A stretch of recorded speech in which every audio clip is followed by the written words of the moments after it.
2026 оны 1-р сарын 30 буюу баасан гарагны өглөө сайхан ирээдүй компани Ч27 буюу өвөр согоод багцаал чиглэлд ажиллах гэж байсан 18-ын тэг 37 гараж дугаартай тээврийн хэрэгсэл жолооч нь ариун цэврийн өрөөрөө орох хооронд тээврийн хэрэгсэл нь алдагдсан. Тухайн тэрэг 7 цаг 01 минутаас багцаалаас их авах байсан. Өвөр согоод тал руугаа үйлчлэгэнд ажиллахаар зогсож байсан.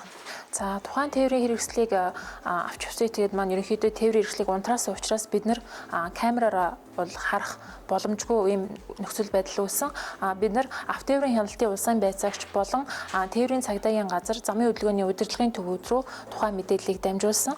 За манай автотээврийн хяналтын улсын байцаагч Бөм Эрдэнэ маань тухайн тээврийн хэрэгслийг Монсын уулзвар өнгөрөөд ингээд зогсож байхад нь хяналтаараа илрүүлж оллоо. Тухайн тээврийн хэрэгслийг ерөнхийдөө 2 цаг орчмын дотор оллоо бид нар. Одоо тухайн тээврийн хэрэгсэл дотор согтуу байдалтай нэг иргэн байна гэдгийг одоо тээврийн цагдаагийн газарт одоо хүлээлгэж өгөх гээд байж байна.